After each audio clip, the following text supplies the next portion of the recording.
Yeah, and I think the fact that the Real Madrid today have published a statement explaining the situation with his knee, which is a break from the normal routine. It's time to watch Real Madrid.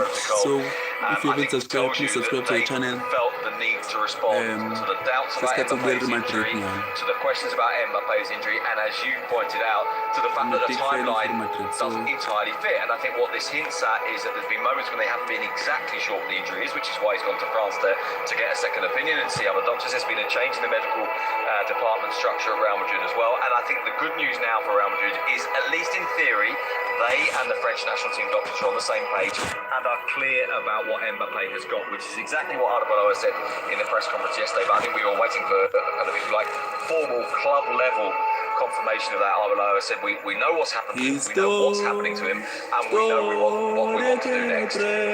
Well, without him this season, they played 6 times, 4 wins, 2 defeats, 16 goals in that time. Gonzalo Garcia starts tonight, has profited from his opportunities. He scored 4 goals, all in the absence of Mbappe. And Vinicius has been in pretty stunning form since the turn of the year. He has 8 goals in 2026, only 1 goal fewer than Kylian Mbappe, and he also starts tonight for Getafe. They'll be relying very much on their new front 2, Luis Vázquez, who's come in on loan from Anderlecht, and Martin Satriano, who's come in on loan from Lyon. And they've made an impressive start. They made an incredibly impressive start, and it was necessary as well. Getafe were genuinely looking down the barrel of a relegation battle. Bordalas was saying repeatedly that he needed players, and it was curious because he wasn't talking about specifics. He was just saying we need bodies, we need numbers, we need people to turn up. They got 5 players in the winter window they needed, and the response has been very good indeed. And those 2 went straight into the side with only 1 training session and have stayed in the side ever since, and had a real impact on a team that desperately needed them. Yeah, they look like proper Getafe players, you could say, and that's credit to the club to pick those 2 out on loan and bring them in just when, as it said, Bordalas was crying out for reinforcements. Let's have a look at the teams. Real Madrid start with Courtois in goal. It's as expected across the back. Trent Alexander-Arnold, Rudiger, Alaba and Alvaro Carreras. Thiago Pitac comes into midfield with Tchouaméni and Valverde. Goulet will play behind Vinicius and Gonzalo. Thiago Pitac, an interesting pick tonight, someone that Arbeloa clearly rates very highly. Yeah, played a few minutes against Benfica, and Arbeloa has been talking about him as a player that, in terms of the profile, is someone who wants the ball and isn't afraid to have it. And I think that's really important for Madrid. In truth, I think their midfield lacks a player like that. Let's see if he really is at the level required. Well, he's only 18 years old. He's played 14 times this season for the B team, a couple of assists in there, and obviously Arbeloa knows him well.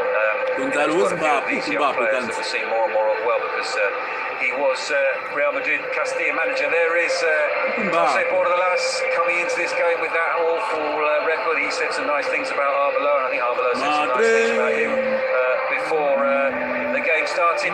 Felipe Valverde out in the middle, the 2 captains, David Soria. Referee tonight, Alejandro Muñiz, and it's Valentin Pizarro, who is the video assisted referee. The Getafe team, sorry, Sid, I was just briefly about to say that the reason Luis Milla is there at the start is because David Soria is the captain. But when the captain is a goalkeeper, you're allowed to nominate a player on the pitch who's the person that's allowed to speak to the referee, if you like, on behalf of the rest of the team, to prevent the goalkeeper having to leave his goal, have a conversation whenever there's any sort of question over a decision or whatever it may be. Well explained.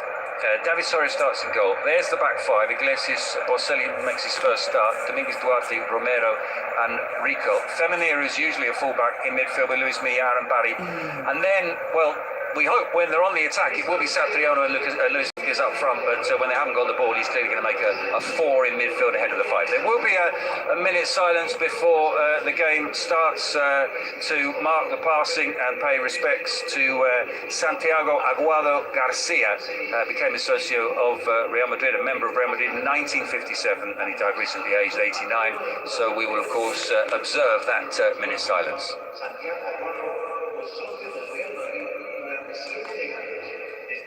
So if you are not subscribed to the channel, guys. 1,000 even subscribing. So in a moment of silence.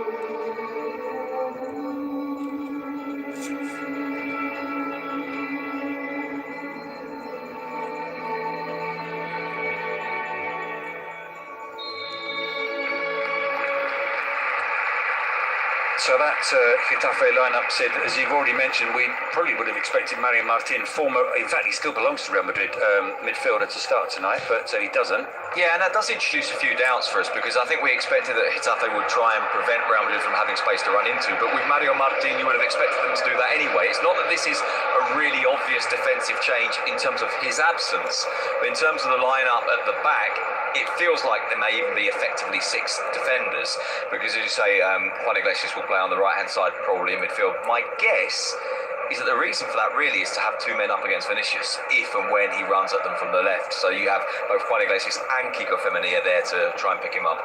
Well, there's no Jene tonight. He's suspended. Abker is also missing from the starting 11 because he's not 100%, but he is on the bench. We're underway with Getafe kicking from right to left as we look. And it does look like it's Juan Iglesias as the right-hand side of the wing-backs, and Kiko Femenia is ahead of him. Let's see how that then pans out, because obviously it may not continue that way. Well, Iglesias is going to take this throw. Lots of movement ahead of him. Femenia receives.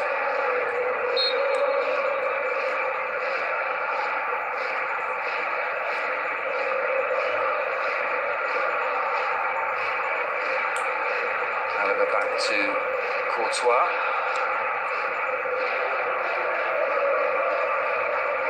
Gets away from Gonzalo. Luis Milla. Back to Adam Barry. That's a loose pass. It's gone straight to his compatriot Fede Valverde. Out to Vinicius. Quite a bit of space for Vinicius. And Vinicius goes for goal and shoots well, wide. Well, there we were saying that Getafe were going to set up with 2 players to try and prevent Vinicius getting the space, and in the very first minute, as you say, receives the ball in a surprisingly large amount of space. Not the best shot in the end. I don't think he gets as much of a bend on the ball as he wanted. Well, it's been one of the successes of Arbeloa's so far brief time in charge that Vinicius has hit form again, although he didn't claim too much of the credit for that when he was asked about it pre-match. He's yet to make 50 days in charge, Arbeloa. 12 games he's taken charge of. I think one of the reasons why he didn't claim too much credit is because he wants to continue making Vinicius feel good about himself, and part of that is saying, this is on you, this is not me, this is you doing this.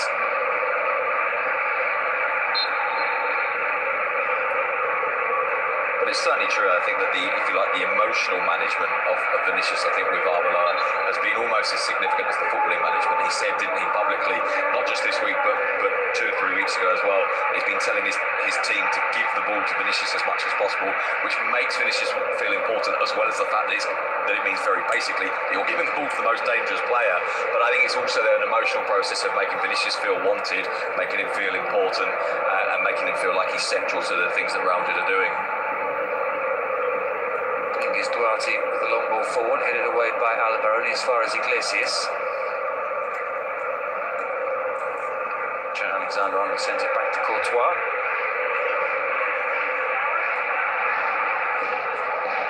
Not the best ball out from Courtois. Getafe have it once more. Satriano. Iglesias with the chance to shoot. He slips as he got the shot away. It's cleared. Up to Vinicius. They win it back, Getafe. So Will. Not so shy for the passing up. He's on a run of scoring in each of his last 5 games, Vinicius, and he hasn't done that since 2022. Yeah, before that run came in off the back of a very long run without goals at all. And as you said earlier on, it's been very important that because of the absence of Kylian Mbappe, I mean, it would have been important anyway. Courtois makes the clearance. Well, it's a bit early to say this, but it's a positive start from Getafe. These opening 3 or 4 minutes, they seem to be playing. There's much bigger spaces between the lines than you often see from them, and they seem to be trying to stretch the game a little closer to the Real Madrid goal than we might have anticipated as well. Paredes wins the header, but they have it once more. Getafe gets away from Femenia. Pitaj confidently and calmly out to Arda Güler, and he's fouled. One of the things that Arbeloa said about Pitaj his pre-match press conferences that he never, Rodrigo back on the bench, he never loses his calm, even in moments of great pressure. He stays cool on the ball, and he certainly did there. It's similar actually to the way that Arbeloa was talking about Estero, wasn't he? Saying that he was a number 6 who could be the very best in Spain. Another player that he knows from the youth team, or from the B team from Castilla. Estero also on the bench tonight. As is Palacios and also Manuel Angel.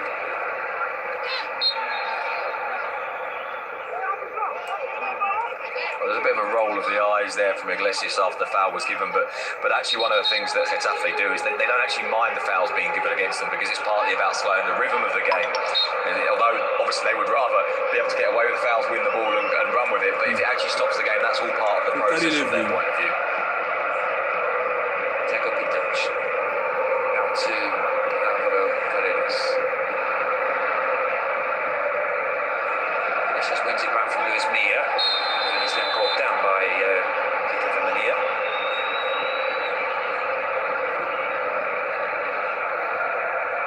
And the way that Kiko Femenia reacted suggested that he knew that it was a foul. I must confess, at first glance, I wasn't quite so sure. As I say, Femenia's reaction suggested it definitely was. Even from that angle, I'm not so sure, but I think there must have been some contact on the heel of Vinicius.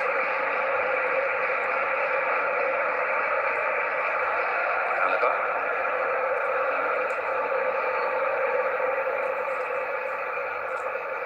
Vinicius away from Luis Milla. Goes to a gap that you thought maybe wasn't there. He's won the free kick. Has 4 fouls in a minute and a half. None of them particularly bad, none of them particularly aggressive, but 4 of them. I think Iglesias tried to stop, didn't he, but just wasn't quite able to do so quick enough. And I think in truth, Vinicius was probably reasonably happy to take the foul and the free kick and give them an opportunity to deliver here with Trent Alexander-Arnold. Well, it is Trent and Goulet who are over the ball.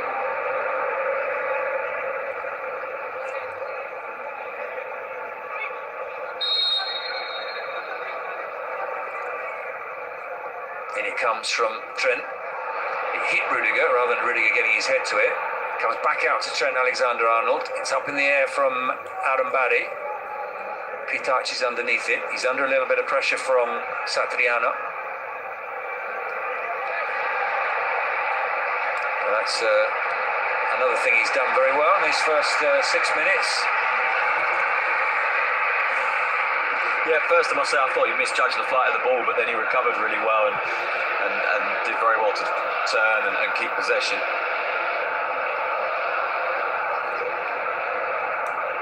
Xiamen. Pitach to Trent Alexander-Arnold.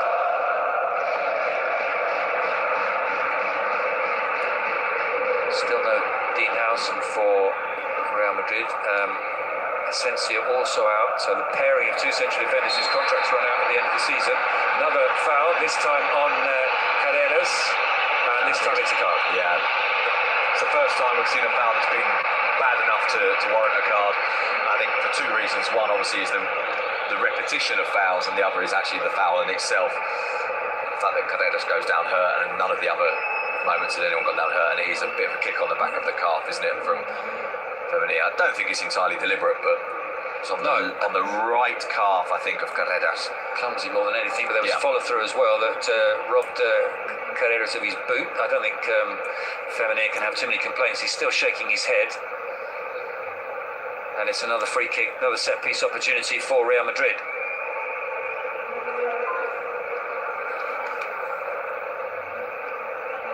Both Howson and Asensio could be back Friday. Bellingham will be out for longer.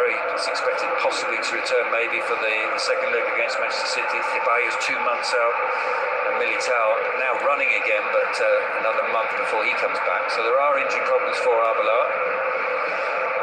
And then an unexpected injury problem almost at the last minute with Camavinga having toothache. Yeah. So one of the games that's always described as a trip to the dentist, although that doesn't quite work when it's at the Bernabeu, but it turns out that it's one of the Real Madrid players who does indeed have that problem, and that's why he can't play tonight. Rudiger trying to pick out Valverde. It's very disjointed from Real Madrid in the first 9 minutes or so, and that's probably to Getafe's credit. It is remarkable the number of times that you watch a game with Getafe against whatever opponent, and the opponent is not playing well. And there comes a point where you have to say, well, the common denominator here is that they're playing against Getafe. Exactly. And they're playing against a side who are very good at making you not play well. Cut out by Trent. Guitart slips, meaning that Mia gets on the end of that. Back it goes to Romero.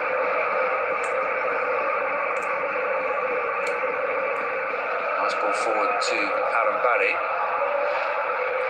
Aaron Barry with the cross. And coming on to it was Diego Rico. Trent Alexander-Arnold's clearance. And finally, Courtois punches away. Well, you have to go back an awful long time for Diego Rico's last goal in La Liga. It was the 2017-2018 season at Leganés. But he almost was the surprise player putting Getafe ahead there. He was very conscious, wasn't he, of keeping the volley down, of not just absolutely smashing it into the stands, of trying to side-foot it to guide it goalwards, knowing that he would get enough pace and momentum on it anyway. And Madrid put under a little bit of pressure. The two shots insofar as they've been shots, that one certainly is, have been Getafe so far. In comes the corner. Adam Barry made some contact with it. He couldn't send it goalwards. Vinicius is trying to get it clear. The shot comes in. It takes another deflection. Arda Güler under pressure from Luis Vázquez. Yeah, I think the shot off the back of the corner was Boselli, who of course we've not seen very much of until tonight. And he's arrived on loan from River, the 22-year-old Uruguayan. Only played 20 minutes before tonight across 3 substitute appearances. So just getting 2 or 3 minutes here and there.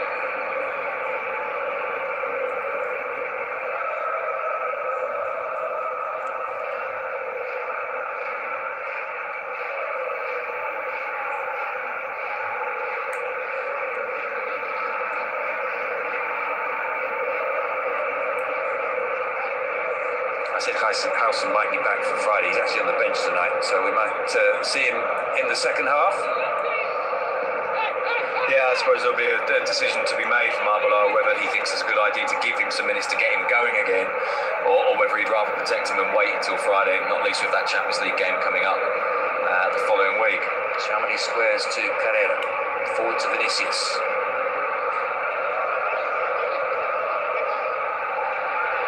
Shot, well, in the end it's a pass from Valverde, and it's for Gonzalo Garcia, who turns neatly but doesn't get enough power in the shot to save from Soria. It was striking, and it's the second time we've seen it now, that when Vinicius came inside off the wing, it wasn't actually the double right backs that played the part. It was Luis Milla coming across to try and deny him a passageway into those kind of more central positions on the pitch. I think it might be a difficult night for Vinicius, but the thing about Vinicius and the nature of him is that he only needs one. He loves this sort of game, and he might put Real Madrid into the lead here. He's got a fantastic chance to do so, and he screws the shot wide. Well, Vinicius with the best chance of the game so far for Real Madrid. Mistakes at the back for Getafe. And somehow he was unable to finish past Soria. Duarte made a mess of it, in truth, and although in the end it's Boselli who loses it, it's because Duarte puts him under pressure. I think actually Soria might do really well here. It's the right foot, isn't it? I don't know if Vinicius' shot was going on target. Güler will take the corner.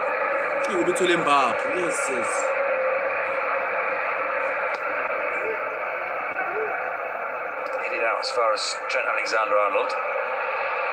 Getafe can try and spring out here. The pass is a good one to Aaron Barry. There's 3 Getafe players making runs. Nia crosses Aaron Barra.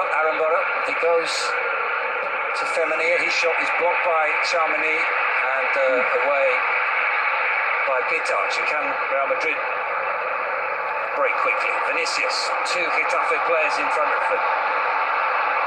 Still Vinicius, he's brought down again, and that will be a free kick but no card. The referee waving away the appeals before they come, really, for that to be a yellow.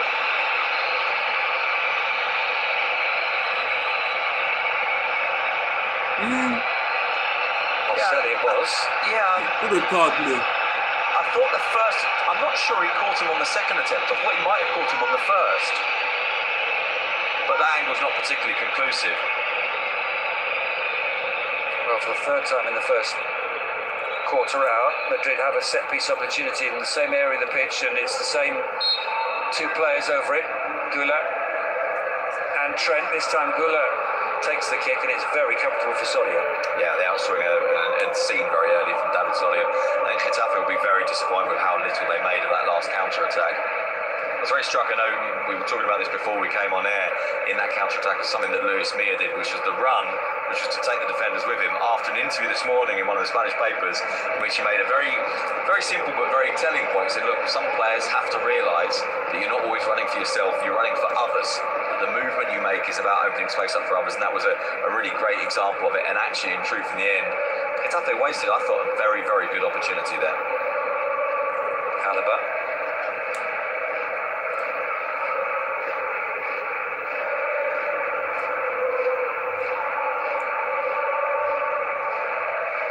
Valverde.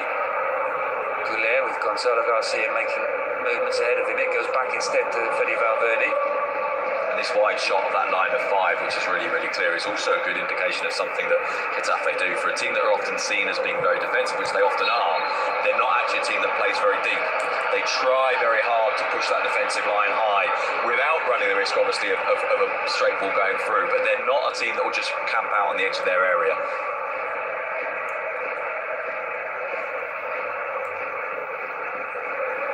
Touch. Did well the second touch, because the first touch had made it difficult for him. Carreras out to Vinicius, up against Iglesias. Again, it's Milla who's helping him out, and not Femenía. And it's Milla who comes away with the ball. Through the legs of Thiago Pitach. Coolly forward to Satriano. Horribly heavy touch in the end, which wasted the opportunity to make something a little bit more of that. Very nicely done by Luis Milla. Came late to the top flight in Spanish football. 26 when he signed for Granada. I know he's a player that you had seen previous to that and wanted a big club to sign. And it's maybe somewhat surprising that, with all respect to Getafe, he hasn't moved on from there. There were stories about Atletico Madrid, weren't there, earlier in the season? Yeah, I think I used to watch him play at Fuenlabrada. He was there for a couple of seasons in Spain, Segunda División B, which is not just a third division, it's kind of lower even than a third division. And he was so clearly better than everyone else, and just fantastic to watch. Gonzalo Garcia. Diego Rico comes across. Back it goes to Trent Alexander-Arnold.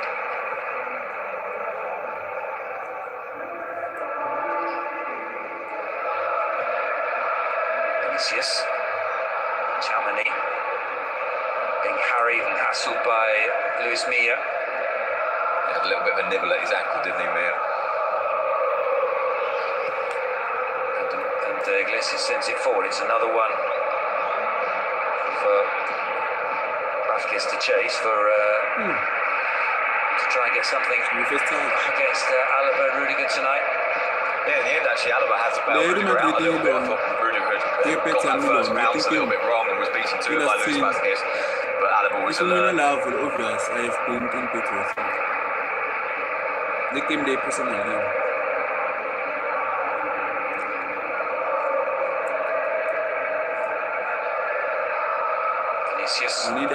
Valverde makes the run ahead of him. Valverde receives. Valverde with the cross, flashes across the 6-yard box. Thumbs up from Vinicius. Not too far away from getting on the end of that. Yeah, and Vinicius coming into a central position away off the wing, and then the play continues and he carries on that run, which is broadly similar to the goal that he scored against Osasuna a couple of weeks ago, where he appeared in that central position rather than coming in from the wing. From a Valverde assist. I think it was a Valverde assist, yeah, I think you're right.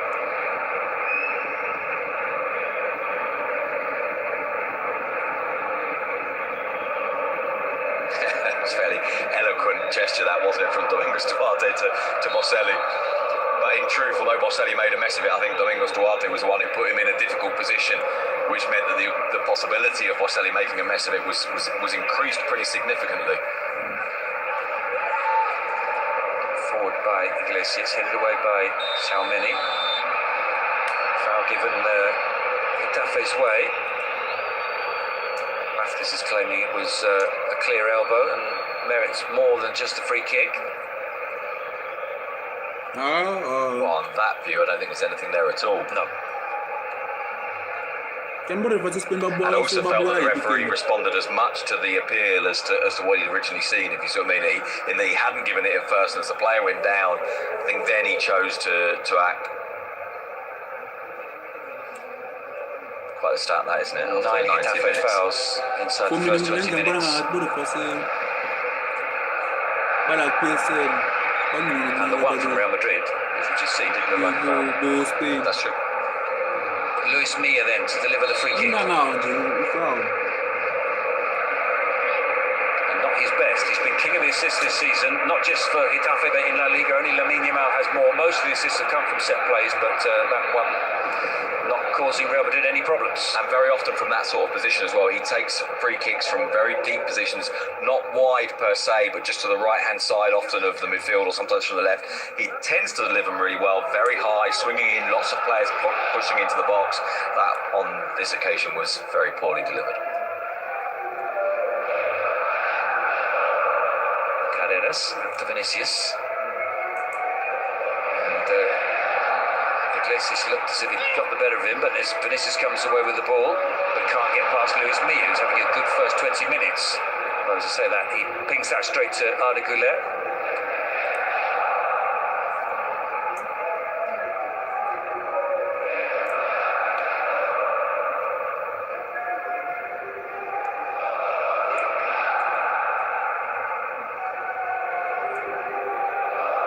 Güler back to Alaba. Now it's Pitacic up against Iglesias. Back it goes to Alaba. Vinicius has taken up a central position. And that phrase you used a moment ago, back it goes to Alaba, I think is precisely what Getafe want to happen. The Madrid can carry the ball up to a certain point, but then be put in a position where they're forced to go back again. And if they keep possession, then fine, so long as they're not finding a way through. But then Getafe will have their moments when they try and step up, and they try and be a bit more aggressive, try and win the ball, and go at Madrid. Valverde. Problem is, of course, as we saw with that Vinicius chance from Getafe's point of view, it only takes one ball through the middle with the speed that they've got, or through one of those channels on either side of the three central defenders for Madrid to find a way through.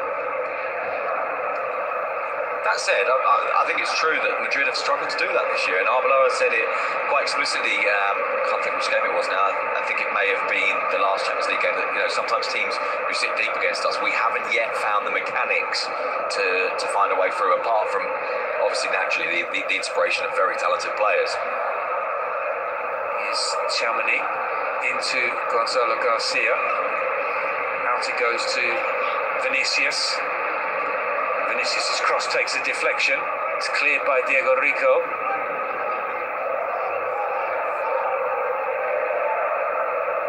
Pitac into Güler.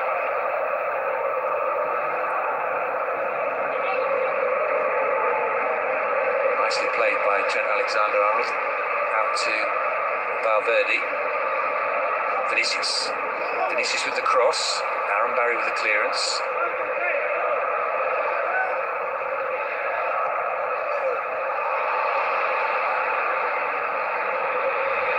Is dispossessed. Güler. Brilliant from Arda Güler. Can he finish the shot? And the brilliant save from Soria. Well, everything about that was spectacular. The turn, the shot, and the save. Real opportunity that for Real Madrid to take the lead. Wow, what a goal that would have been from Arda Güler. You see those kind of turns quite often in the middle of midfield when a player is trying to get rid of a bit of pressure. It's not often you see a player go into the area and do it. And David Soria, who I think has been really good for Getafe this season, a key player in terms of his leadership qualities as well. Makes a very good save. Güler will take the corner. Up goes Tchouaméni, heads it down. Mia's clearance is up rather than away. It might drop for Trent Alexander-Arnold. He puts it back into the penalty area. It's headed away by Iglesias. Valverde. Diego Rico is down, and well, the referee has given the free kick. So, well, if he gives the free kick and he thinks it's entirely off the ball, then he might be inclined to get a card out as well. Voilà. It just seems to me if you don't get it, The referee's whistle blows. He's making a lot of so much noise. I think he might. The referee's whistle blows. He's making a lot of so much noise. I think he might be genuinely hurt. Either that, or really was just laughing about it. But Well, the Getafe players surround referee Alejandro Muniz. Luis Milla does the talking as you explain the kick-off. He's the man who's allowed to. I must say, I thought the first time Rico went down, I didn't think there was anything there. But he's made such a lot of noise. Maybe it's just exaggerated because the microphone is there. That I wonder if something actually genuinely has happened. Because at first it didn't seem so.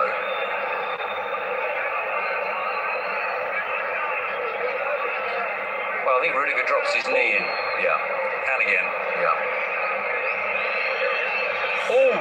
So if that's seen pitch side and interpreted as deliberate, then Real Madrid will be playing the rest of the game with 10 men. A lot now depends on the interpretation of Valentin Pizarro. Gomez, who is the video assistant referee. Rudiger perhaps wound up by what happened at the other end of the pitch a moment or two ago when Diego Rico went down after the two tangled. It looked innocuous. Well, there are two things there, aren't there? There's the first time Diego Rico goes down, which doesn't seem to be too much, but then it's the moment in which Rudiger tumbles on top of it and really does hit him very hard indeed, which is why you can understand then the noise and the reaction from Diego Rico. Obviously, as you say, it would be partly about interpretation, as whether that's seen as a purely fortuitous fall or whether there's something else. It's a foul There's before. not too much there, I don't think. There is there. We're seeing some of the fouls on Vinicius so far. That one I wasn't sure about because I couldn't really see where the contact was.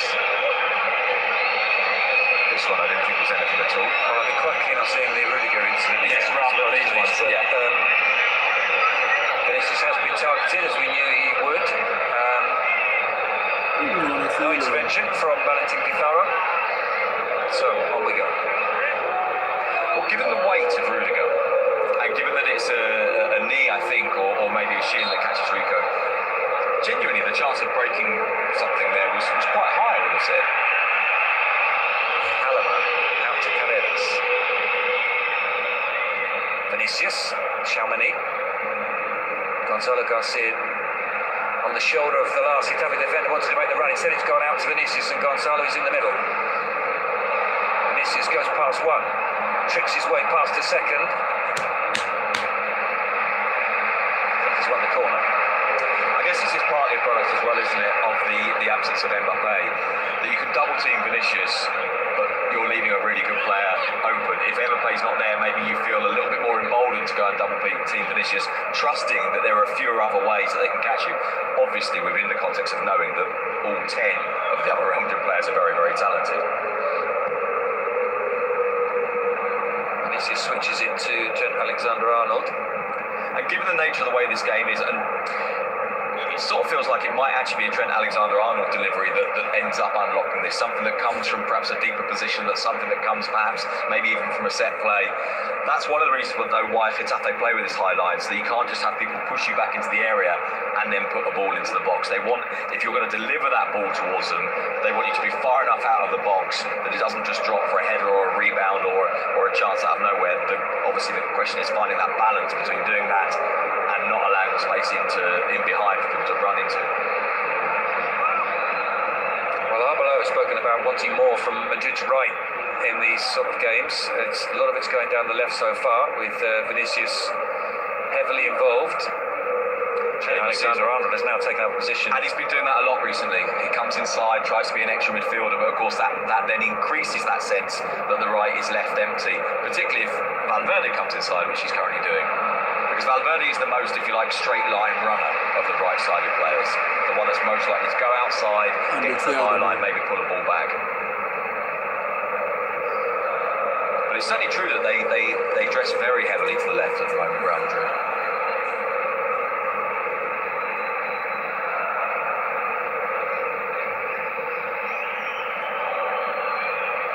Iglesias with the throw.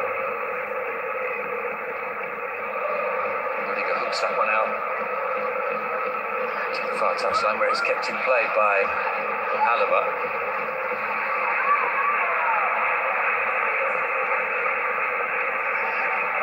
Courtois' kick goes straight out of play, which sort of sums up the first half an hour. It's been a little bit disjointed. We've seen one moment of brilliance from Arda Güler. There is Dean Howson on the bench with Mastantuono alongside him. Yeah, Mastantuono's position's a curious one, isn't it? At the start of the season, there was, I think, quite a lot of excitement about him, possibly over-excitement. Well, he seemed to be the answer to who plays on the right problem, didn't he? Yes. And then it didn't last very long. And then he had Rodrigo for a little bit, but of course he had an injury. Tchouaméni to Alexander-Arnold, out to Fede Valverde. Vinicius tries to get past Romero.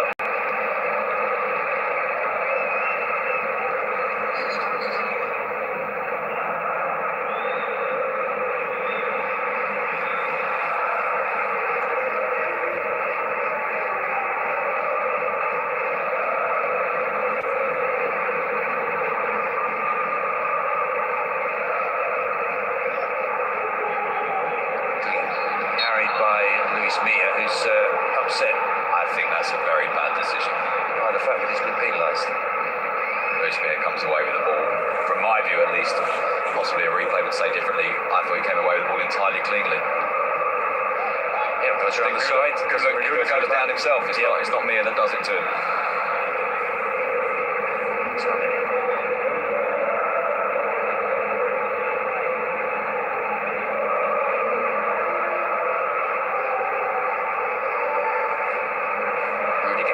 To Trent. Has to go back to Rudiger, and he in turn has to go back to Courtois because he was under pressure from Luis Vázquez. Luis Vázquez and Martin Satriano admitting in a radio interview this week that they're not played at the Bernabeu. They've never been to the Bernabeu before. Big night for them. Two players who are still 24 and 25 careers. Very curious career paths, both of them, haven't they, really?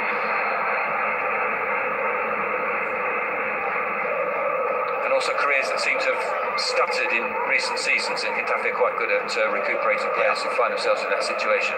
I actually think it's one of the qualities that gets overlooked with Bordelas. We talk a lot about the defensive organisation, the toughness, and the making players competitive. Mistake there. Will Getafe make the most of it? No, they won't, and that's largely because Tchouaméni was wide awake. Made the challenge. Free kick goes Madrid's way. Yeah, Adam Badi went in on Arda Güler even though he's down. I don't know if that's because as he goes through towards the ball, Güler's arm comes up. The referee decided that it was that way round. I think he's right, the referee. But I do think that Adam Badi has been caught in the face. Meanwhile, as you say, a potential foul on the edge of the area, I think by Tchouaméni, wasn't it, originally? Vázquez is down as well, yeah. Well, I think that's a good steal from Tchouaméni. Get the ball, doesn't he? And then the referee is very close to the second incident. I'm not entirely sure what's happened in that second one, to be honest with you. Well, he's waiting for Aaron Bowley to get up to give him the card, isn't he? Aaron Bowley flies in and he's caught, I think, by an outstretched hand from Güler.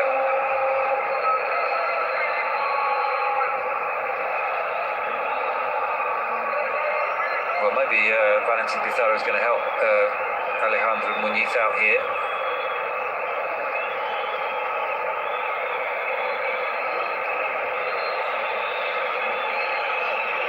Whistles from the Bernabeu.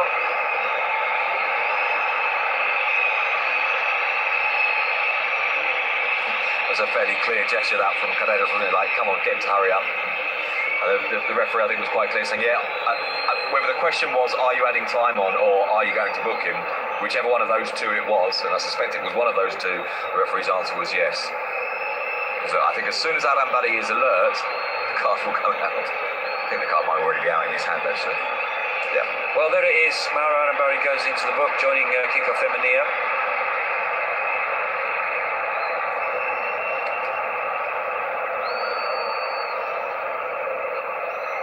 Well, the fact that Güler's saying sorry, I think, means that he knows that there was a hand in Adam Barry's face, even if it's Adam Badi that causes it. Yeah, his arm is out. It's Adam Badi who goes through him. Yeah, and it's Aaron Badi who goes through him, not the other way around. It's actually a pretty bad challenge, I think, from Mauro. I think we can maybe surmise that Aaron Badi stayed down. perhaps hoping that the car would go back in the pocket, which was never going to happen. Maybe he'll forget. The Goulet across to Alvaro Carreras. Forward to Vinicius. But most of the goal, Real Madrid came off in second half. So.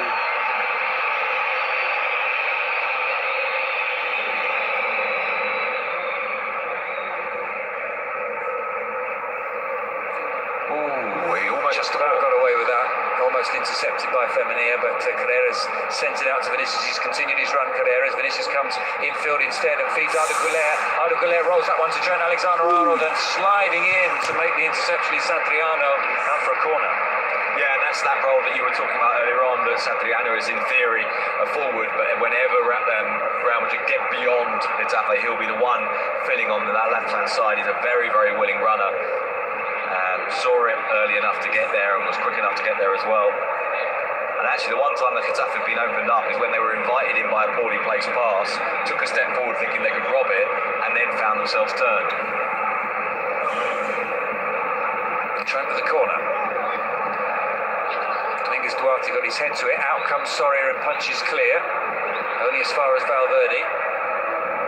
Arda Güler. Trent Alexander-Arnold with the cross. Come out to Thiago Pitach. Vinicius with the cross. One back by Trent Alexander-Arnold, but he's then gifted possession back to Getafe. Luis Vázquez, back it goes to Diego Rico. Away from Pitach, he flies into the challenge. He's done that well tonight in the first half. He was the player that won the ball from Boselli to create so far been the best opportunity of the game. Arda Güler, saved by Soria. Vázquez there as he went on the run, you can see the first look to see if anyone was going with him, and as soon as he knew that there wasn't really a counter on, was then happy to come back and start again if needs be.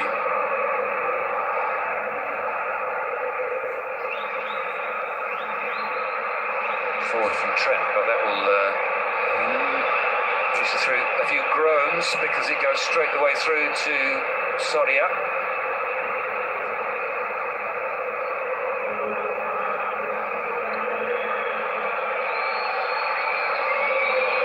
Soria just taking his time about this kick, and he's instructed to get on with it by the referee. The long ball forward is headed up rather than away by Alaba.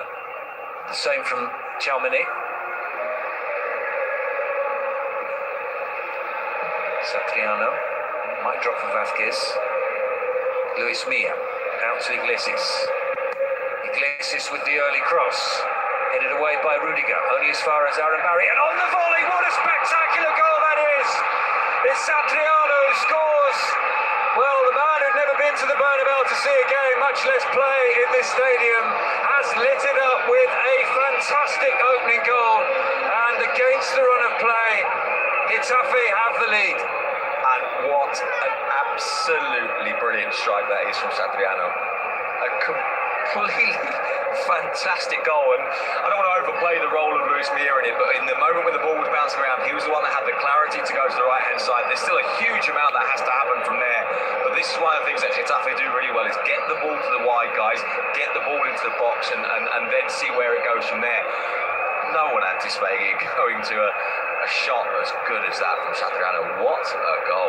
Well, what a moment for the player who started his career at Nacional in Uruguay and counts Luis Suarez as one of his idols. Well, that's a goal fit for Suarez on the edge of the area. And Courtois, the best goalkeeper in the world, left with no chance. And look at the role that Adam Barry plays in that as well. Adam Barry, who's just been caught in the face, goes flying in to make sure he gets the header ahead of Germany, gets caught in the face again, but it turns out to be the perfect assist. Now, obviously, calling that an assist is possibly a little generous, although I think in terms of the statistics, it will go down as one, and it will certainly go down as an absolutely belting goal from Martin Satriano. Tchouaméni out to Fede Valverde.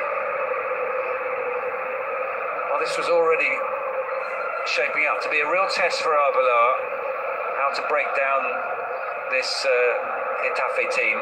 and even more so now they find themselves a goal behind. Yeah, I agree with you actually. I think it's not just about Real Madrid. I think it's about Arbeloa finding solutions and seeing if there are ways of changing the structure of the team to try and create a bit more. Because really and truly, apart from that other goal at the moment, they haven't created much at all. And obviously the Vinicius one wasn't even really them creating it. It was a gift. Ball goes out to Diego Rico. The back heel back into the path of Diego Rico. Cross comes Chamini. The loose ball goes to Aaron Barry. Yeah, I think it is a foul. I don't think Diego Rico, there's not really very much he can do. He's trying to put the brakes on. He can't get out of the way in time because Germany is quicker to it, quicker to see it. Vinicius goes down, back on his feet. Arda Turan on the ball.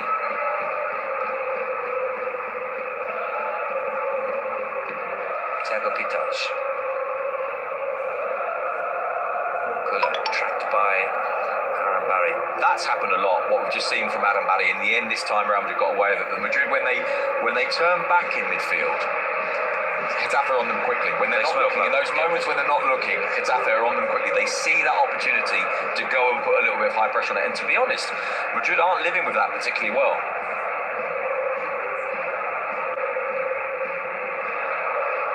Chamini out to Carreras.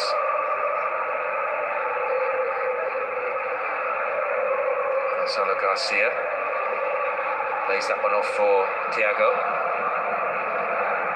Hilaire looking for Valverde, intercepted by Mia. Out it goes to Vinicius. Vinicius with the cross and saved by Soria. Well, I think Valverde maybe got his head to it, but Soria with a safe pair of hands. No, it's Chamini.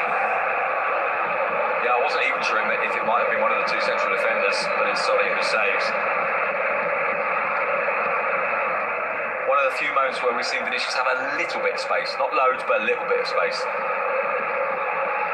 Hilaire tries the turn again, and this time it doesn't come off, and Getafe with Femenia trying to get on the end of that pass, but Carreras clears. You had to be alert there, Carreras, because the pass from Mia was a good one.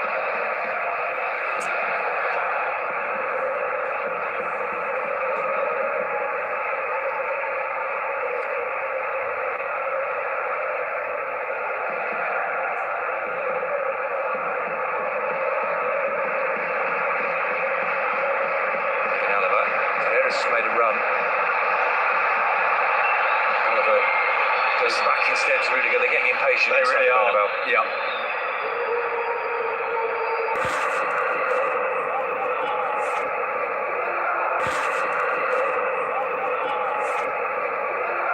Thiago Pitach into Gonzalo Garcia. He tried to give it back to Pitach.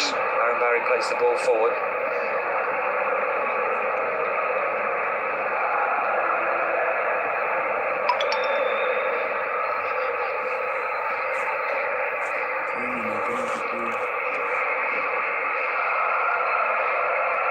Gonzalo slips as he played the pass. Goes straight to Iglesias. He's won it back though, Gonzalo Garcia. Here's Chamini. Into Carreras. No time to turn though. Domingos Duarte tight to him. Aaron Barry plays the ball forward.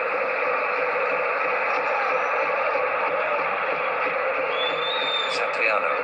Again though, Getafe robbing the ball in midfield, not allowing Real Madrid to turn.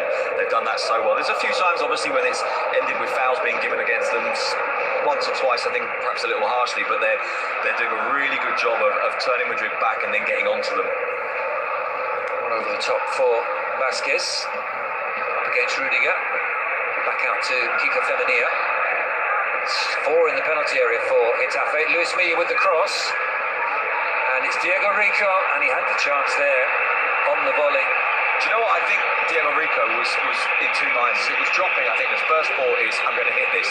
But I'm not sure which player it is who's coming out on the right-hand side. But I think he sees a teammate and thinks, actually, maybe this has to go across goal. Yeah, he's caught in two minds. And I think putting his foot through it. Exactly. I think in the end, he's not sure what to do, and that's why he doesn't strike it well. 6 added minutes. We've had a goal. We've had lengthy treatment for It's the Diego Rico one, really, isn't it? Rico. Yeah, I think it's largely because of that. All in behind Iglesias, but he read it well. Luis Milla plays it forward, but it's gone before Kiko Femenia gets on the end of it. Well, I think Kiko Femenia is entitled to be annoyed about that.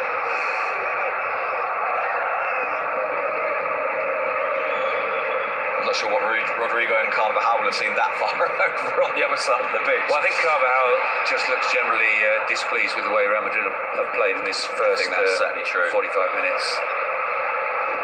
Let's get maybe one goal there. Equalize and first half. Second half, To Vinicius. Pretty faultless so far from Getafe, apart from that one error, forced error from Boselli. Arguler with the cross. Away by Romero.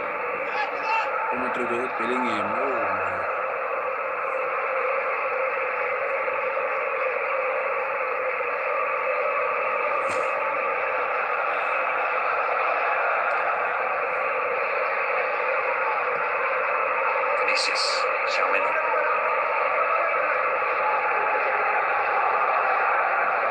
Already sent it back to Alaba. Vinicius goes past Iglesias. Still Vinicius, and in the end it's run out for a corner.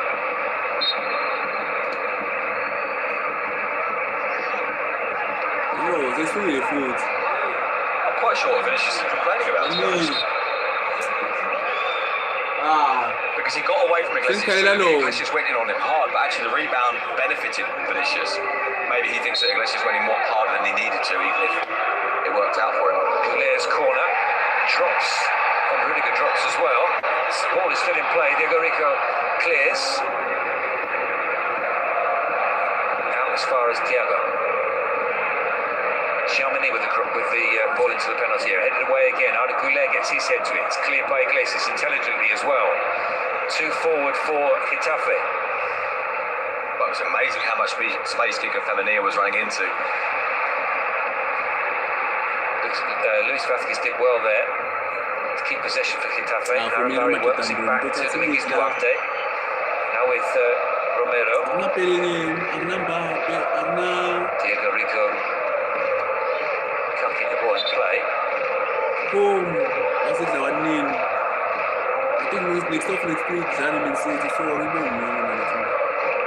Well, Rudiger was down, having looked like brought Dominguez Duarte down with him. Yeah, I don't think there's a penalty there at all. Luis Milla. Thiago Pitac with a clean challenge to win possession back for Real Madrid. Valverde into Carreras. He's got Vinicius ahead of him. Gonzalo Garcia making his way into the penalty area. Vinicius with 2 players in front of him and he can't get past them. Boselli was in the end again. Not for the first time tonight. It's Luis Milla. More whistles from the Bernabeu. There's a good break on here for Getafe, but it's Fede Valverde back covering. Defence. Boselli of all people, I think it was, who's at the other end of the pitch. In fairness, I think part of the reason why he doesn't get to that ball is he doesn't truly believe he can, because actually he's in a position to have run clean through on goal. Headed away by Iglesias. And he's exhausted, look at him trying to get back now. Well, there are plenty of others who are back for Getafe. Vinicius, as always, with 2 players in front of him. He's backheeled back to Carreras. It's headed away. As far as Xiaomini. Into the area, and it almost dropped for Vinicius, just behind him from Trent Alexander-Arnold, who wants a corner. So does Vinicius. An unusual delivery from Trent. It's not often we see him take it on with the outside of his foot, rather than with the inside.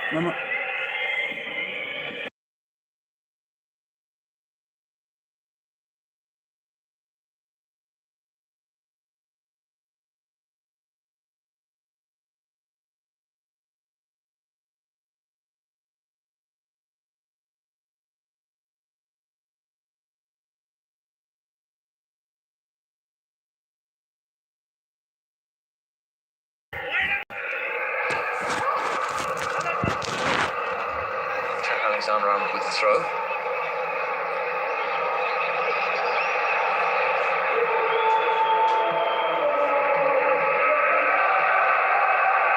Courtois out to Carreras.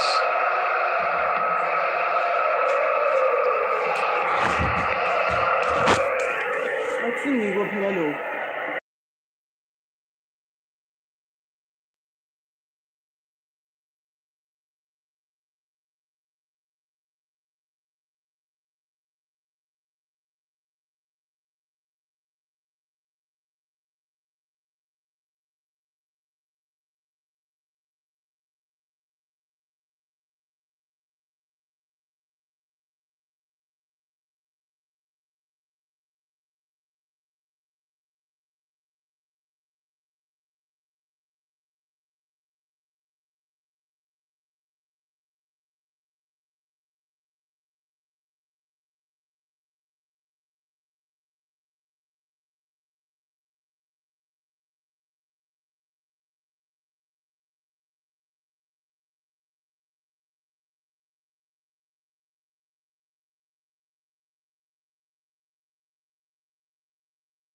a spectacular goal, and their game plan has worked perfectly in this first half. Yes, absolutely, because this isn't just getting a goal out of nowhere. They've created a handful of maybe not really clear chances, but 2 or 3 pretty good chances. Every time they've broken, it's looked like there's been an opportunity for them to run into space.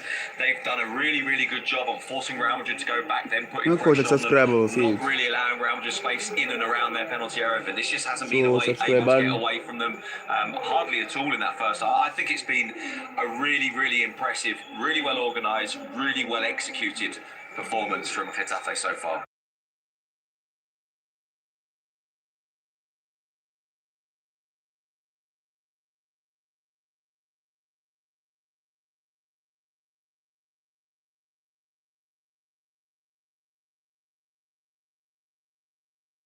Difficulty, you must work hand in hand as a team to overcome challenge with talent and determination.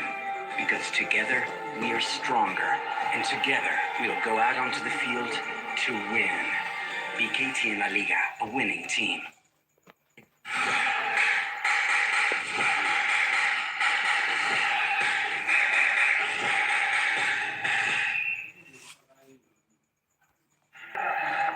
Let's go! Here we go. Let's go! Here we go.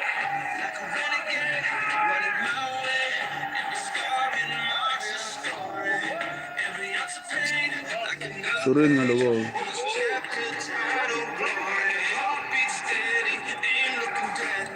Sorin.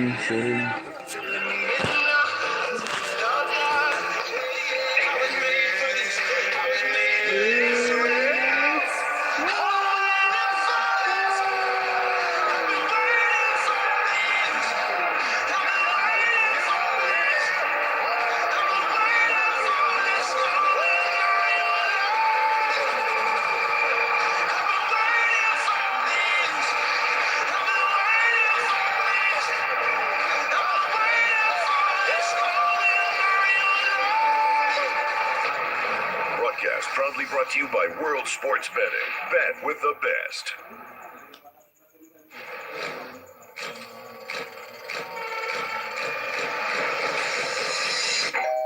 Ella, choose inside and enjoy the best entertainment on DSTV. Let's go over to the house. Watch all the drama and lean without catching the smoke. Choose inside where the action is in HD. I made the promise and I kept it. Ella, stay connected and choose inside with DSTV. Our fuel can go in this car, that car, the one only you dig, and cars that actually do dig, in the cars that float, even cars that fly. So no matter what you drive, ride or fly, we have the right fuel for you. Choose Astron Energy Cortec fuel for your drive today. 4-in-1 technology in every drop for every engine. With over 854 quarts in the next few years, we are South Africa's next biggest fuel brand. Welcome to Astron Energy.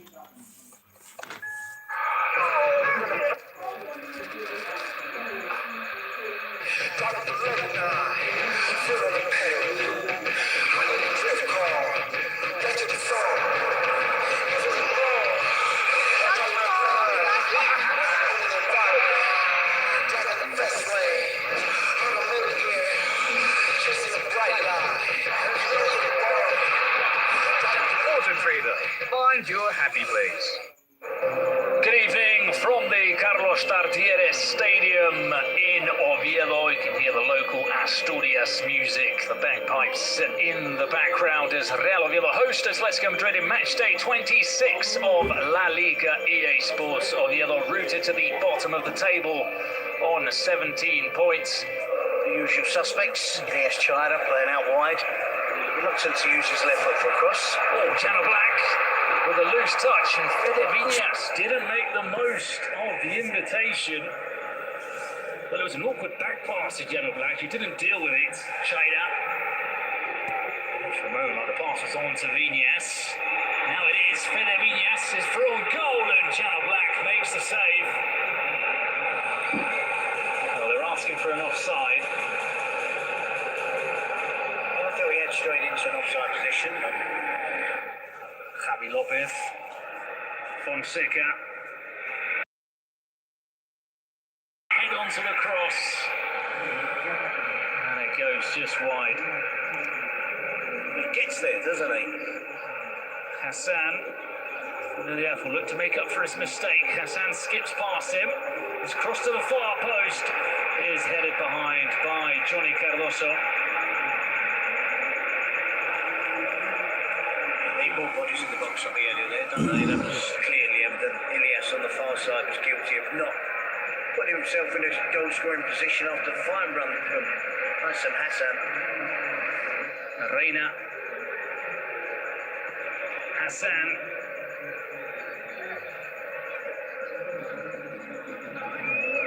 And at the near post, Channel Black with the reflex save from Ilyas Chayda. Thought it was in. Thought that was going in. Or can they get something from this corner? Hassan. Reina. Nacho Vidal, clever ball back to Reina, who shoots another great save from Channel Black, who's kept Atletico Madrid in it just before half-time. And after the referee checks, we do get the half-time whistle. What a way for... If you think subscribe, please subscribe to the channel.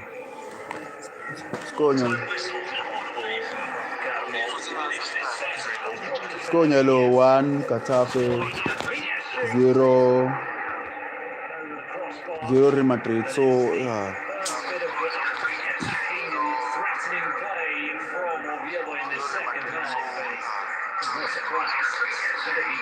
For me personally, I don't even think if Real Madrid will lose. But loser meaning yani. Loser. Imali yami obvious ngeke uhlale uma alone. Ngeke uhlale vele unga complain. It's going wide, isn't it? I think he is onside. Now Messi could have done better. Now Griezmann is stretching. Can't keep the ball. Cazorla turns. Yes. Diao. Oh, just wide. Well, there is that sense that something can happen when it goes through Santi Cazorla. Something will happen. He'll find space. He'll find the right player. He'll make sure it's the right pass with the correct weight. Coque turning back into space. Griezmann. Oh, what a ball from Griezmann! Reina! And Atletico Madrid may well have snatched the game, although we have heard the referee blowing his whistle. For me, I think the love so it always high 1,000 subscribers. Maybe before Pella match, it's not 2,000 subs. Not me. Then Pella November, so said December, maybe it's not 10k subs, 10,000 subscribers. So yeah. Snatch at the opportunity, didn't shoot at the first time of asking, took it onto his left foot and drilled it past Aaron Escande. It's a cruel, cruel ending for Real Oviedo, who worked so hard and yet again will come away empty-handed. It's the last minute of added on time. Well, it's a rare away win for Atletico Madrid this season, isn't it? It's just the third.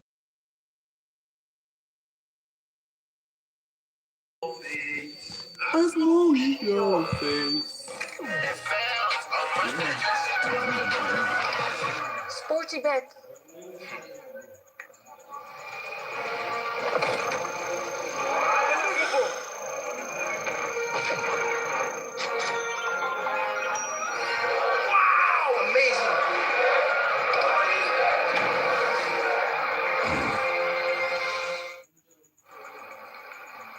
Dinella's at the day spa. She knows how to relax. Smoothies and jacuzzis and some Hollywood bets. Sweeter, sweeter, she doing all street hustle.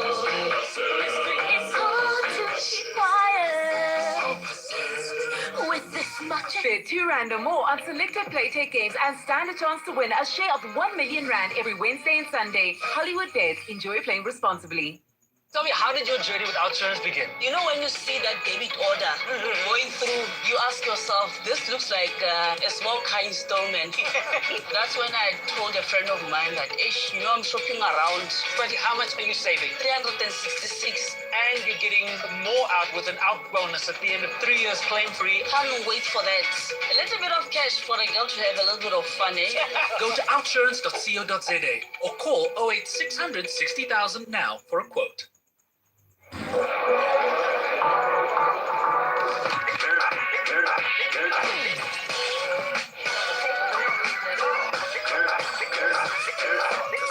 Fireball, unleash the night.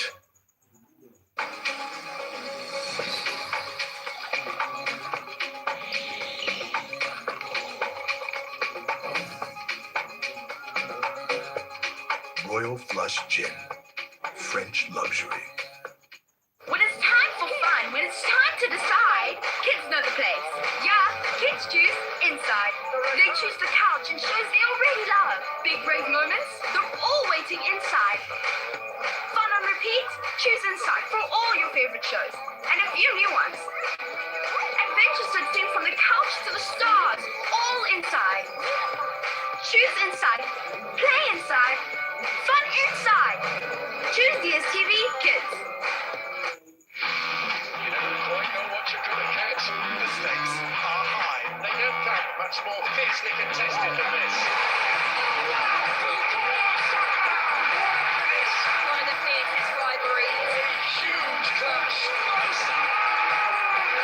He is having the time of his life. Can you feel it? Shaking. Broadcast proudly brought to you by Discovery Bank and Kia. I don't believe what I've just seen. 20 teams, 55 matches, Superb. one world champion.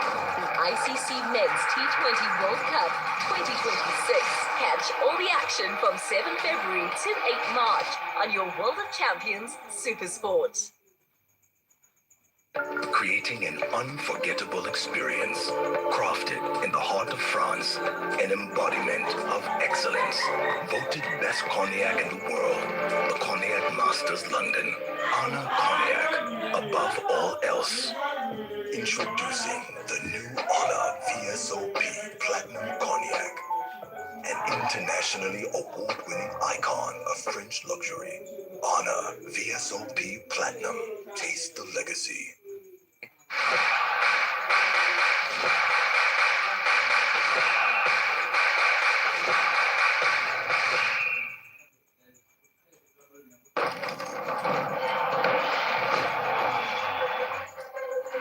Only in our lifetimes again.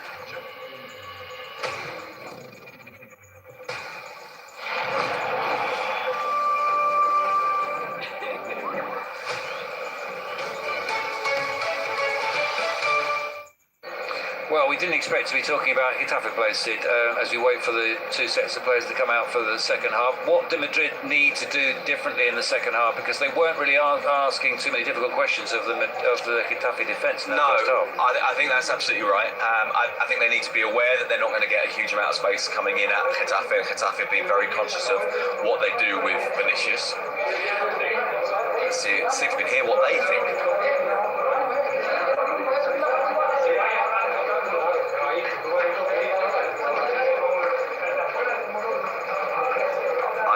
Very bad at making out what players are saying, but certainly Luis Mia's voice I could hear there saying second half has to be the same, and those two were talking about the ball into the box and being there ready to take it on the head. I think from Real Madrid's point of view, obviously they have really good players, and at some point chances will probably fall, maybe not very many of them because Getafe don't allow you alone. I think they've got to be conscious of the fact that Getafe will defend in numbers but will try not to defend super deep, so you can't necessarily just put it into the box. But with a player who delivers the ball as well as Trent Alexander-Arnold, you maybe can put the ball in quite early behind that defensive line from higher positions. But that, of course, needs a striker who's alert to it. Now, we saw the first of the goals that Gonzalo Garcia scored against Betis, which was delivery from, I think it was the Betis game, the delivery from Trent, which is an absolutely fantastic delivery and finish. And I think that's a key part of his game. Actually, it wasn't the Betis game, was it? It was the hat trick against. Help me here, Pete. My mind's gone blank. But it was. I think that's an opportunity for them. If it is to be a personnel change sooner rather than later, Sid, does he go with the wily movements of a Brahim or a Rodrigo? Does he look for Mastuano? I think he needs to make a judgment based on who he thinks.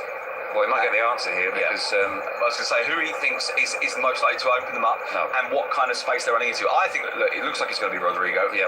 If not now, then very soon. I think that makes sense because you've got someone who can run at a defence, but also someone who can run beyond the defence. I also think it addresses something that you were talking about in the first half, which is that Real Madrid are leaning so heavily to the left all the time. You need someone on the right to open the pitch out. Because what does that do? It doesn't just give you someone on the right, it gives a problem to the Getafe's players inside, who know that they can't only just look one way, who know that the traffic isn't only coming from one place. And I think we will see Rodrigo really quite soon. Well, we're back underway, and Madrid need to get back into this game. They trail by 1-0. The ball forward towards Goulet. And all of that discussion, by the way, about what Real Madrid can do also takes into account what Real Madrid are this season and what we've seen of them. And these moments where it's a bit flat, where it's not very creative, where there isn't much of an offensive structure, I think we've seen far too often. So I think the part of the problem that Real Madrid have is that what we've seen in the first half is not actually that surprising.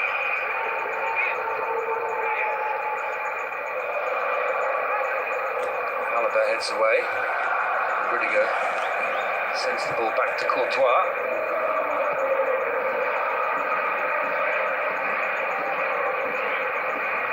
Not for the first time in the game, Courtois' distribution doesn't find a white shirt, runs all the way through on this occasion to Soria, forward from Iglesias. And that happens in part because Getafe will put pressure on him. They won't just let him stand and let him deliver. Should point out, by the way, that at half-time we had a chance to see again the moment between Rudiger and Diego Rico on a replay that we hadn't seen quite so clearly in the first half. And I have to say, the more I look at it, the more it's a red card. And it's not just a red card, I think it's one that the VAR should have intervened for. Yeah, it did look as if he deliberately dropped a knee on Diego Rico. Maybe Diego Rico paid for the possibly for the amount of noise. Maybe, but to be perfectly honest, if you get a knee in the face, as much as anything else, if you like, the shock of it maybe creates a reaction like that. But in the end, he wasn't seriously hurt. So that may have bounced against him. Back to Courtois, clearance up towards Gonzalo Garcia, who tries to lay that one off, but Mia's there to send it back to Soria.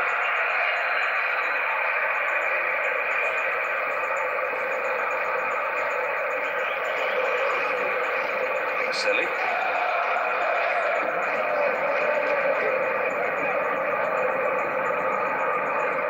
Alaba back to Thibaut Courtois. Let's see how they build this time.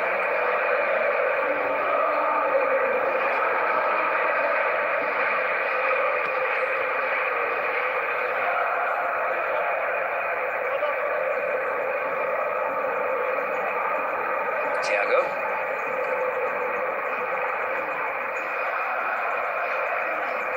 Huh?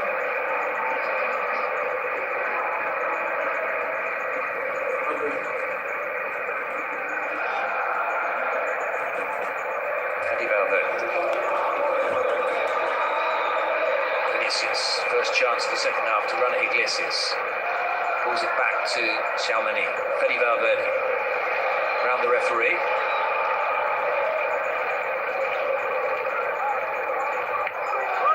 Cleared by Iglesias. It's the last thing we just want, is that it's hard enough getting through Getafe without having the referee in the way as well.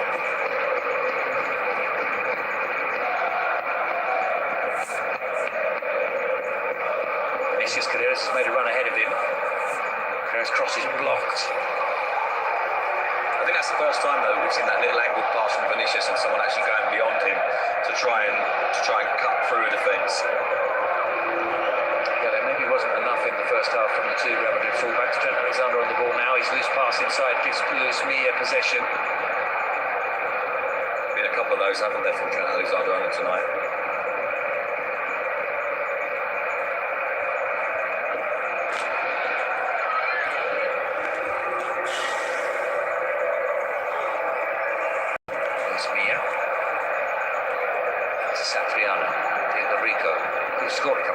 Listen after we say that about Diego Rico. Rudiger makes the clearance. It wasn't the best. Real Madrid still under pressure here. Chamonix's trying to dribble his way out of trouble. It's been won back by Aaron Barry. Aaron Barry with the shot. Courtois makes the save. Very unconvincing start to the second half from Real Madrid. Very much so. And again, Getafe doing such a good job of turning them back and getting onto them and getting the ball off them. Fede Valverde. Pitach makes the run. He's the furthest forward at the moment for Real Madrid. Gonzalo Garcia. His pass goes to Iglesias. Iglesias' clearance goes straight to Thiago Pitach. Vinicius. Vinicius with the cross that will run all the way through to Trent. Trent with a decent delivery. No one attacking that at the back post. It's come through to Vinicius. Vinicius slips as he shoots. Gets away from Kika Femenia Vinicius. Just a couple of moments though, haven't there been now in the last couple of minutes where Vinicius has had the kind of space that he didn't really have in the first half. Let's not overplay it, let's not suggest that he was running into loads of room, but just not double teamed, just not quite as open, quite as close as he's been in the first 45 minutes.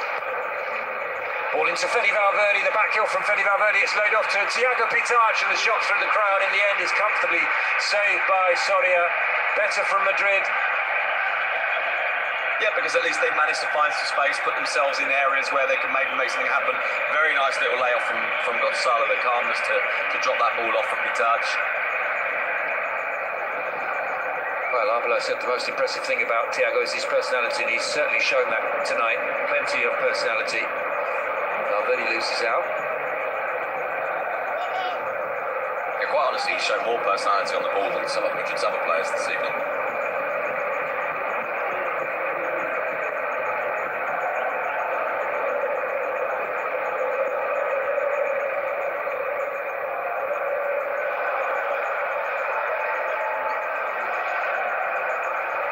With another ball that runs harmlessly through to Soria. A few more whistles from those inside the Bernabeu.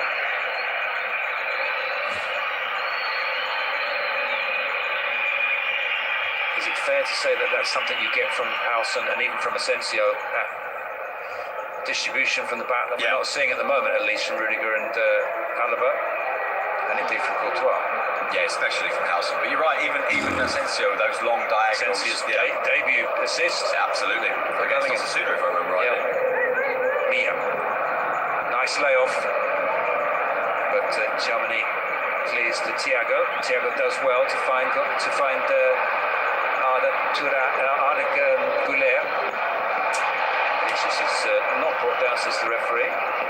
That's actually possibly the biggest danger Getafe have, is a moment like that where they commit 3 or 4 players forward towards the edge of the area and then don't find a way through and have Madrid running at them. Valverde. In a way, from Getafe's point of view, the more static the game is, possibly the better. Güler. Nicely done by Güler to get away from Iglesias. And again. Back it goes to Valverde.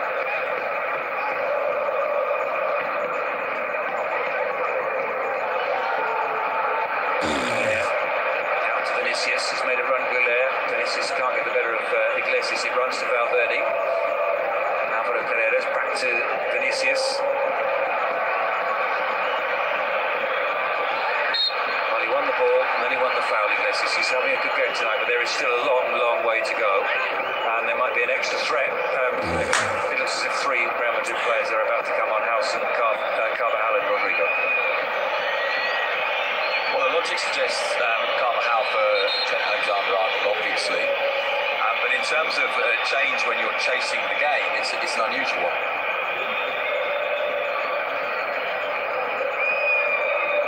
I think the inclusion of Howson probably responds to what you were talking about, someone who can bring the ball out from the back, give you an extra man in midfield, step up and make things difficult for Getafe, and also who can resist that pressure that Getafe put upon you.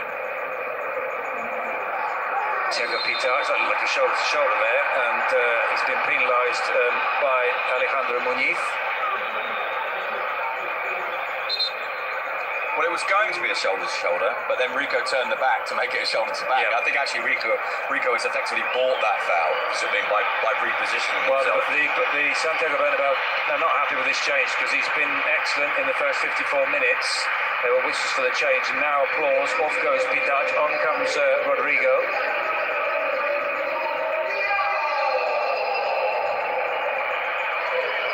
And David Alaba will be replaced by Dean Howson. And it is Trent Alexander who's replaced by Carvajal. Well, those are logical enough choices in terms of the players. I think what we'll probably see is that Arda Güler goes into midfield where Pidaj was, and that Rodrigo goes on the right-hand side, and it's an out-and-out three at the top of the pitch with Vinicius, Gonzalo and Rodrigo. Carvajal obviously is a natural replacement for Trent Alexander-Arnold, but I'm not sure he's a natural replacement in this scenario. That's the thing that surprised me about that. That said, Trent's not had the best of games. No, I mean, in his prime, if you think about that, the last seasons under Ancelotti, as an attacking fullback, he was sensational, wasn't he? But he's coming back from injury and he's not looked the same. Exactly. So, I mean, Carvajal is a guy that can overlap on the outside, whereas Trent will come inside. He can add bodies to the area. He's very fiercely competitive as well. But it doesn't, because of that physical condition, it doesn't necessarily feel like the change you make going into trying to chase the game down. Dean Howson. Well, his first pass out from the back is of the standard of What went before? what went before, yeah.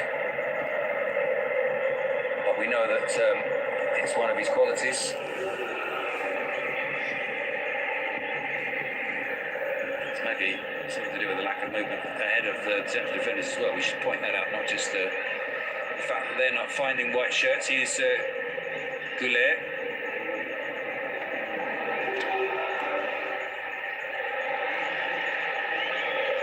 Into Fede Valverde, laid off for Goulet. Gonzalo Garcia had made a run. It goes out instead to Vinicius.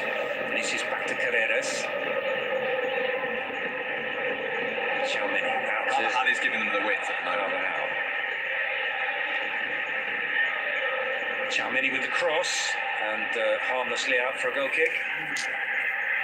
First 2 weeks of the season, so he's not scored since then, and he's in theory a right-sided attacking midfielder, but was playing up front early in that early part of the season. In terms of the profiles, it's an attacking change. In theory, yes, and it surprises me a little bit because of that.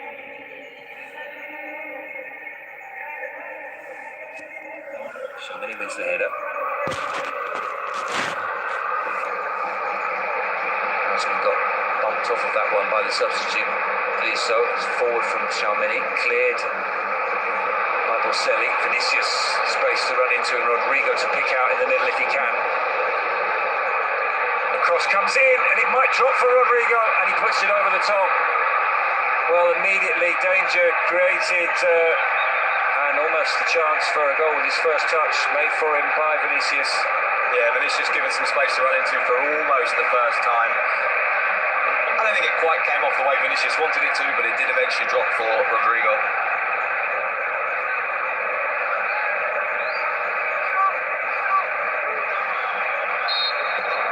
Goulet takes the corner short to Fede Valverde. Fede Valverde lining up the shot, takes a deflection. Blocked by Satriano. This feels different now, and that's of course part of the battle for Real Madrid.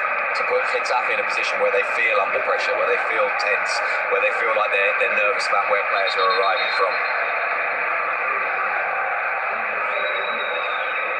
Rodrigo with the corner.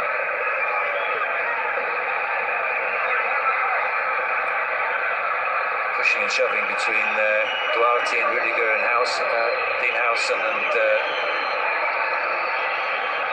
Diego Rico.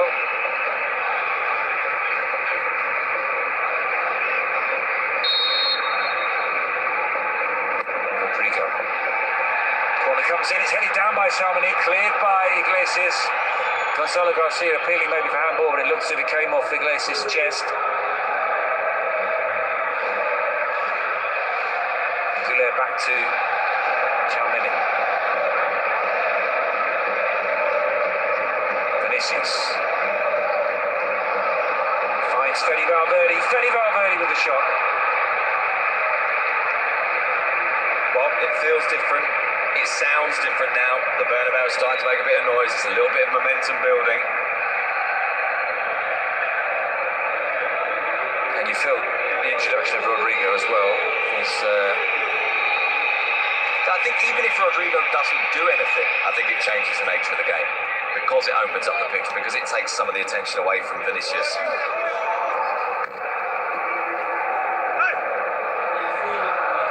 And obviously that's despite the fact that Rodrigo's had a difficult time of it with injuries. Of course, when he scored that goal that broke a run of, I think it was 32 games, wasn't it, that he hadn't scored in. And yeah, he's only got on the season so really, really struggling. But he's quick, he's clever, his touch is good. Both running at people and running beyond people, but also that little touch in the penalty area, he's good like that. In a way, possibly even in that scenario, he's possibly even a better player than Vinicius in those very, very tight spaces. Howson finds Fede Valverde. Out to Vinicius.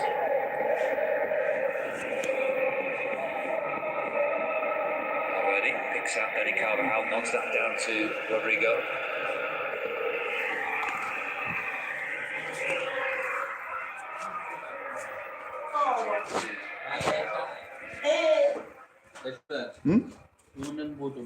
ngifuna ukuthi ukuthi ngibonge le kwele kanti ngifundisa injani le Ngisho lekulabantwana lekuyouth ngifundisa ini so ngisho ukuthi tilo tifundo takhe tinjani tilo tika awu motivate ngisho ukuthi siyafunza ngalona losifunza lomningi ngakhona njani nje ngasho ukuthi funza maybe ngetimbi lelilona in general nje maybe njengebantu abasha so maybe ngani abantu abasha bagijimisa imali kakhulu ngani so funza ukuthi as umuntu lomusha kubalekile ukuthi ugijimise ulona uhlale uNkulunkulu ngoba konke lokho kuyatholakala uNkulunkulu. Okay, bye bye. Ngisho angeke ngisho ukuthi sifunza nge-love, peace and wealth ngoba vele mina ngifuna ukuthi summarize in general. Ukusho ukuthi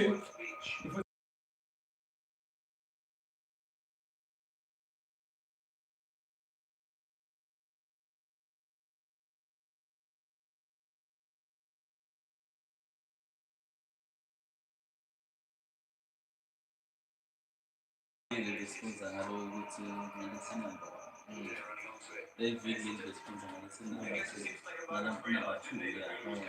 sengithi mina le ndlela le bathatha ngayo labantwana hayi mfundisi ngiyakutshela ezivela abo Mina ngibambile mina. Mina ngibambile. Might get a second chance here. Scooped clear by Boselli. And they're actually good there. I think was eloquent there that they weren't able to just get a bit of possession to take some of the pressure off, and they'll want to do that. Rightly so. Mia. And it goes to Satriano.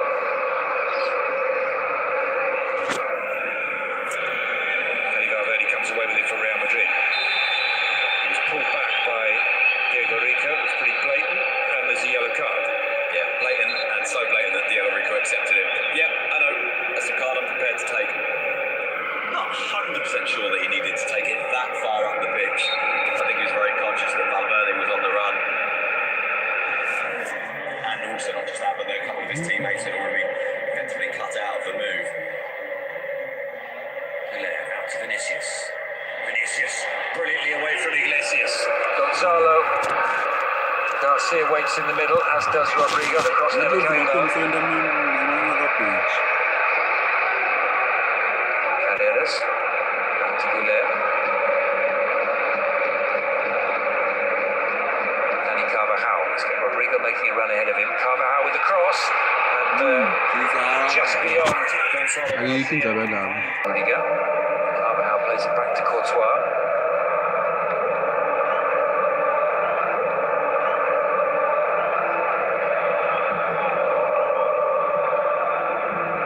With another excellent pass over the top for Vinicius. against Iglesias. He's got Carreras in support. He might need him as well because he's outnumbered at the moment. Well, he's done well to win the corner. And he wants more from the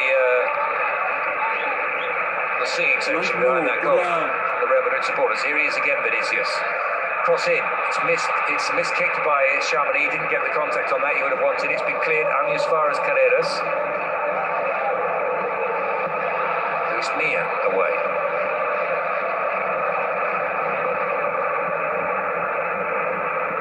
Now it's Rodrigo on this near side.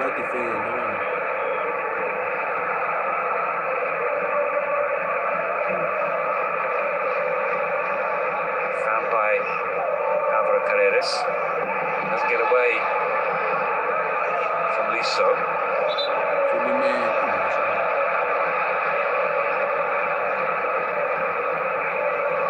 No, I think that.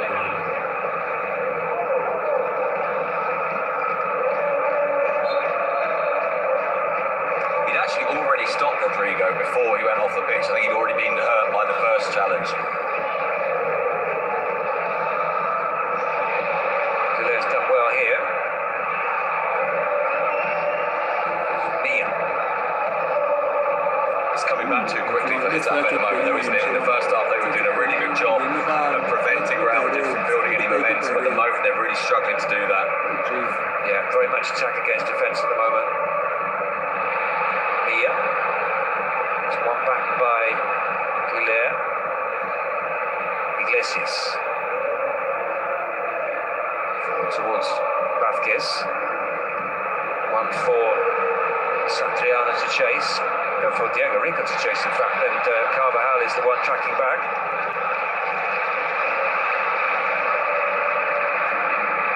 Yeah, for a moment there, I thought Rico had been aware suddenly that it was Carvajal and he could get beyond him. A little bit of a push in the back, but not very much in truth.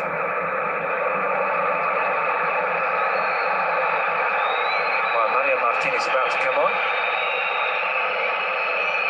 On loan from Real Madrid, someone who joined the club as an in the under-11s and stayed with them, making his, in the end, becoming captain of Real Madrid Castilla. Chance for him to impress. Not the first time he's played here. He's played here for Valladolid. The yellow card comes out for Howson. And that will mean that he misses the next game as well against Celta Vigo on Friday night. And in view of the fact that he's made a big difference in the last, since coming on, that's going to be a miss for Arbeloa. I'm still not sure about whether Asensio is going to be ready in time for that game. Into midfield between Luis Milla and Adam Barry. Mastituano comes on for Guilherme.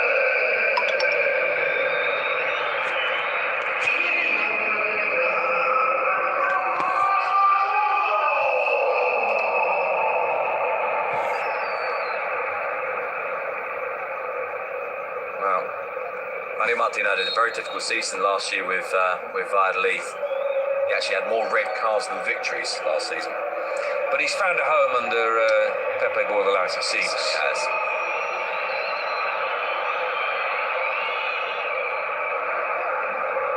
Rudiger heads clear.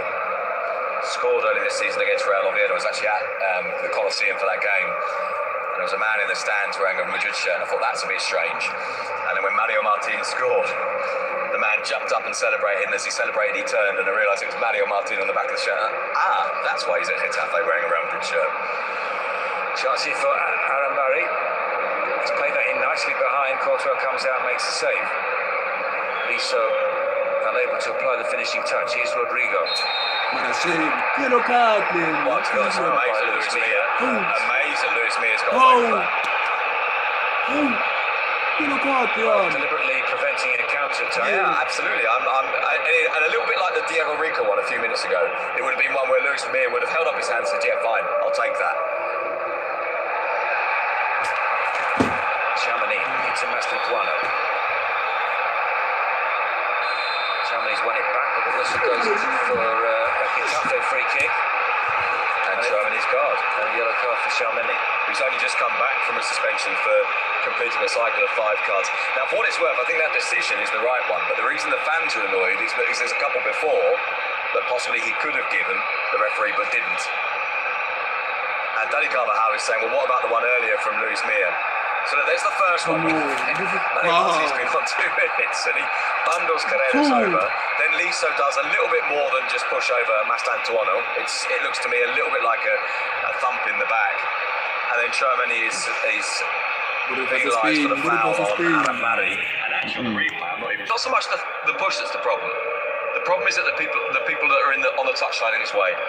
And I think one of them might even be the 4th official, you know. I think that might be what's really incensed Vinicius. I think there's some Getafe staff down there.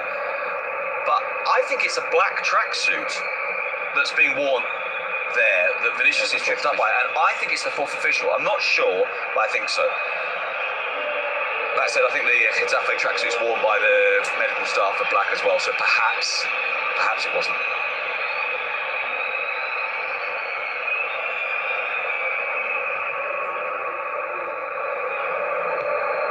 Header won by Carreras.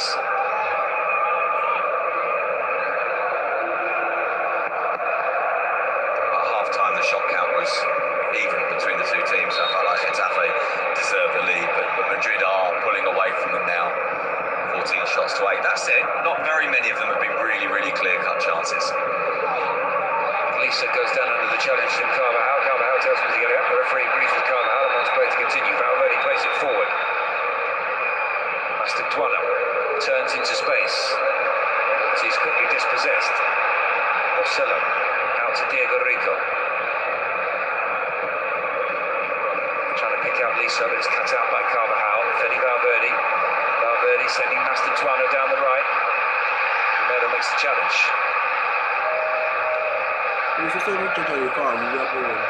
Yeah.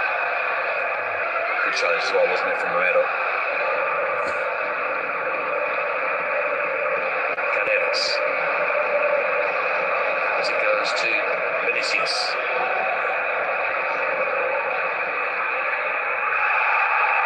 Corner.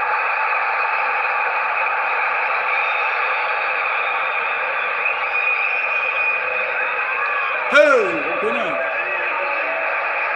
I must confess, I hadn't seen that first time. I think it does hit Iglesias' outstretched arm. The referee's certainly saying to wait to let the VAR look at it. Well, Valentin Pizarro will have the last word in terms of whether the referee has to look at this. So the referee is saying his hand is down, and the rule tends to be that if your hand is on the floor or going to the floor, it's not given. Rodrigo with the corner. In it comes and headed away at the near post, only as far as Valverde. Carreras. Back out to Rodrigo. Back to Carreras. Carreras with the cross. Sorry, thinks about coming and then thinks better of it. And in the end, it's Romero who puts the ball out for another corner. The Getafe player down just as.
Actually, that's the kind of thing that Getafe will use to try and take the pace out of the game, is to go down and have free kicks.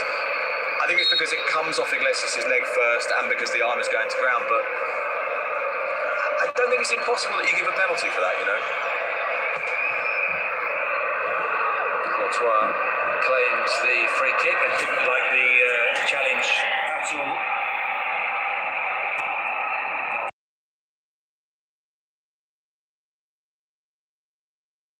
That Mario Martin left the arm and delivered it.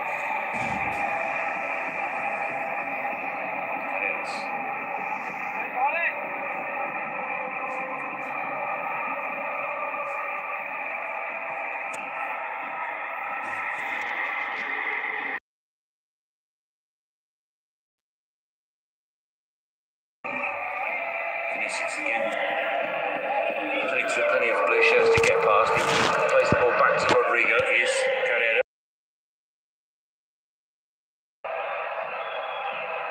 Vinicius, and in the end, the cross trickles into the hands of Soria. And I think Iglesias is having to do a really good job now, even more so than the first half, because I think he hasn't got quite as much support as he has before, because the grace came stretched a little bit more, because players are tired. And I think one of the things we don't always talk about with Vinicius is that he goes at you and he keeps going at you, and in the 90th minute he's still going at you, and so sometimes it's a war of attrition.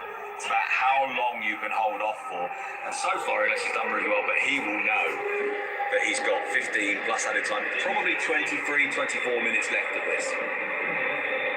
Yeah, it felt like one of the big changes in Vinicius' career was when Ancelotti replaced Zidane, and suddenly he wasn't being taken off every game with 20 minutes left because he still has had those last 20 of his best minutes. Yeah. He's really good.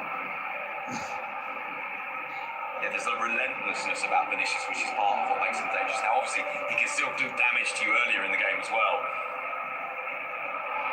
Already is pulled back. There's another yellow card coming out here. Liso. Which just brings into focus a little bit how surprised I am that Mia got away with something very similar. What was it, 7 or 8 minutes ago? Murphy making himself unpopular by demanding the free kick be retaken while he writes down the name and number of Adrian Liso. Rudiger. Out to Carvajal. Shouldn't take long, should it? It's only 4 letters in Liso. Dean House. Chamonix's made a run forward. He's the furthest forward at the moment for Real Madrid. In he goes to Dani Carvajal. Out to Mastantuono. They're lining up in the middle. The cross comes in, and it's Vinicius at the back post, and it's almost turned into the other post. By Mastantuono, but once again, Getafe get away with it. Well, they do. It's the closest they've come. The delivery in was a really, really good one. Both Vinicius and Rodrigo coming in at far post. I'm not sure who was closest to that. Rodrigo.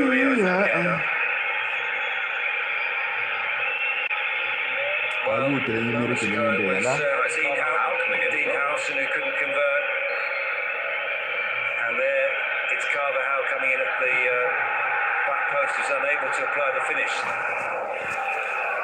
It's still mostly deliveries into the box, though, isn't it, from Real Madrid? They've not found a way to get through Getafe. Vinicius has tried to go around the outside of them a few times. A couple of times has been able to get to the line without quite pulling it back as cleanly as he would like.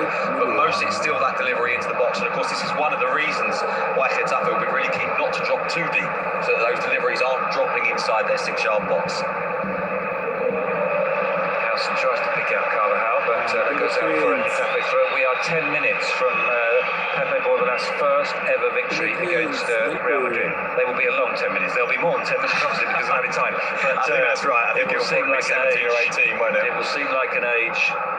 There's actually not been very many stoppages in the second half. There's been quite a lot of substitutions. There's been a few moments of the game slowing down. But we haven't had kind of a full-on stoppage like we had a couple of times in the first. 14 defeats and 2 draws. That's the only team he hasn't been able to beat.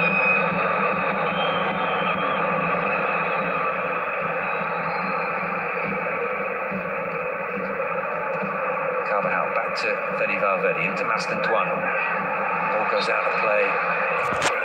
Not just what they do for the team, but the amount of kilometres that Luis Milla and Mauro Amparo get through, and the amount of time they play, both of them are well over 2,000 minutes in La Liga this year. And Bordalas, during that winter window when he was talking about the desperation to bring players in, kept saying quite rightly, look, I need to give Luis and Mauro a bit of a break at times. They brought people in and still can't give them a break because they're so central to everything that Getafe do.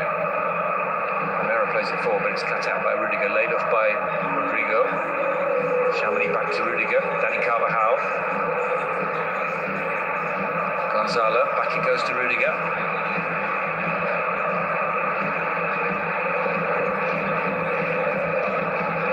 Rodrigo plays it back to Carreras. You see, there was a moment there where Satriano thought about going and pressing and decided against it. I think Getafe are in that moment now trying to balance between not being drawn too far forward, but also not being put in a position where they fall too deep and invite pressure upon themselves too much.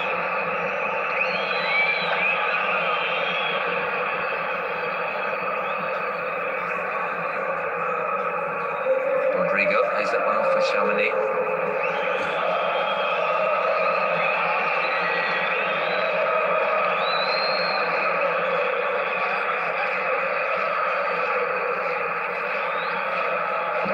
Away from Arambari, Dani Carvajal, back to Rodrigo. Rodrigo's cross is blocked. Out for a throw.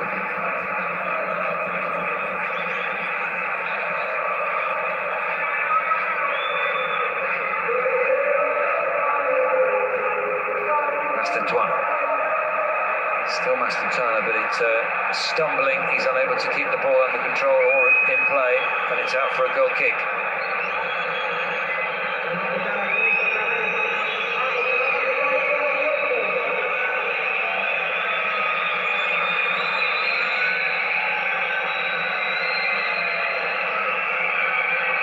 Soria with the kick.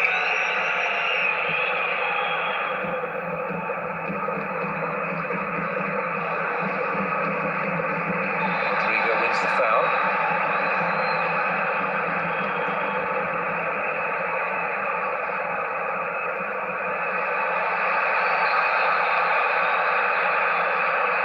Another yellow card. This time for the goal scorer, Satriano.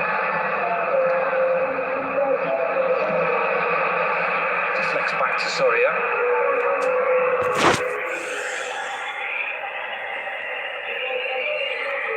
Been a frustrating night, hasn't it, for Gonzalo Garcia?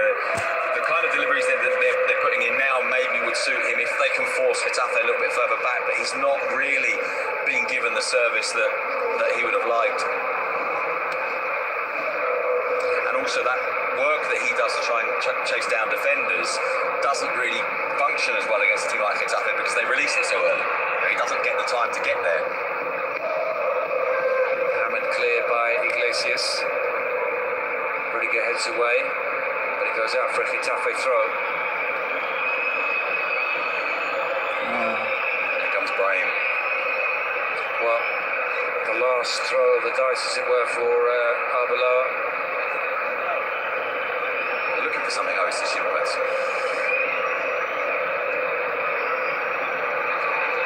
He is so often the last man that's turned to in situations like this. He's often the solution. Let's see if he's going to be the solution tonight. Yeah, he's had very, very few starts this season. Only 3 starts. This will be the 15th time he's come on as a sub. I don't feel like he's been given as many minutes as in previous seasons, though. He's coming on in this kind of phase of the game, rather than maybe with 15, 20, 25 minutes to be able to turn it around.